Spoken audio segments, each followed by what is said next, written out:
As per the thumbnail, this is not clickbait and it is very serious, but it's also fairly unusual because the police are going to send text messages to 70,000 victims of a banking scam. So please stay tuned till the end of the video to learn more. So welcome back, but if you are new to my channel, I'm a barrister who helps you understand law and occasionally brings you stories to help you avoid scams.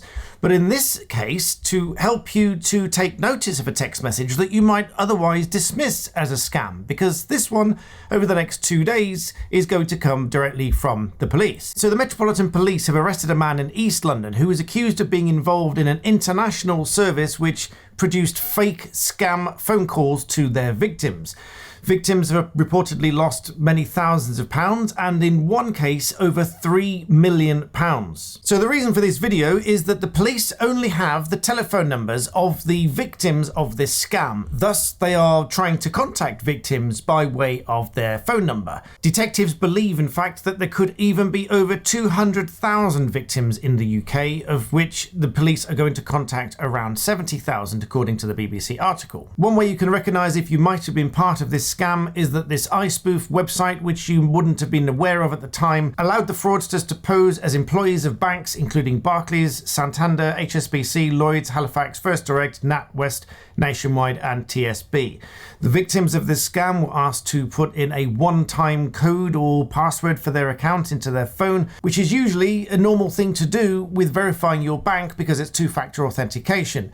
However, this code was then intercepted by the iSpoof server and made available to the fraudsters. The criminals were of course using those details to go into the accounts and then clear it of money. Now, as I say, the reason for the video is so that if you get one of these messages, you can take notice of it because you can refer to the BBC article, which I will link in the description below as well, because the detectives sending out the messages don't have the names or addresses or any other details of the victims, just the phone number. So the message is not going to ask you for your bank details and things like that. What it is going to do is ask you to go to the Action Fraud website to register your details so that you can be considered as part of this investigation. Detectives running this program have said that they are aware of the risks of contacting the victims using their phone numbers because of course that is how most scams actually work in the first place, by contacting you on your phone number. But they've said that the police are only going to send links to the Action Fraud website and it's only going to be sent out on the 24th and 25th of November, i.e. today or tomorrow. And they've also warned that any other kind of messages or any further messages that don't sound like what I've just described or what you read in the BBC article, other than those, are most likely to be scams themselves. So just to reiterate, this is not going to ask you for any details. It is only going to send you to the Action Fraud website. So please do make sure that you are actually on the Action Fraud website, because lo and behold, I wouldn't be surprised if yet another scam pops up trying to send you to a fake website that might look like the Action Fraud website to harvest your details that way. So do make sure you actually go to the correct website.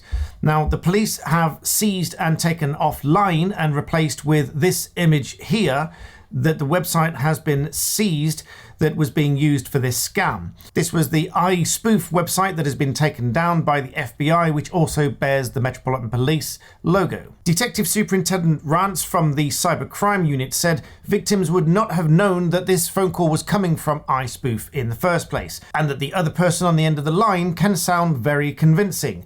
This is absolutely the case with any kind of scam and fraud.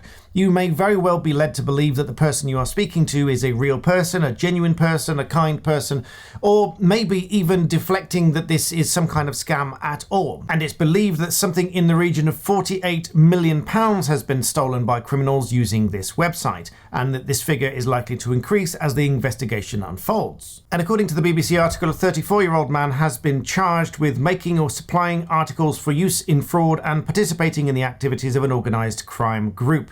He's going to appear in Southwark Crown Court on the 6th of December. So just a warning from the police via the BBC, via me, that this message might come out if you've been part of this scam, and it's only going to send you to the Action Fraud website. So please make sure if you do get a message and if there is a link in there, just make sure you are on the correct website, the Action Fraud website, which I will also link in the description below, so that you make sure that you're not inadvertently sending your details elsewhere. Because the way that these fraudsters operate is that if one operation gets taken offline, invariably they just pop up somewhere else, they set up a new website, and very often they try to piggyback off the back of an investigation and the attempt to shut the original scam down. So on this occasion, I'd be really grateful if you would send this video to everybody on your contact list, because out of the hundreds of people that you likely have in your contact list, at least statistically, a few of them might have been involved in this scam and may not even have known about it. So if they have been involved and they get a text message from the police, at least they will know what it is if they have the opportunity to watch this video. So please just go through your phone list, share this with as many people as you can. Please do remember to like this video and subscribe on the way out. And as always, thank you for watching.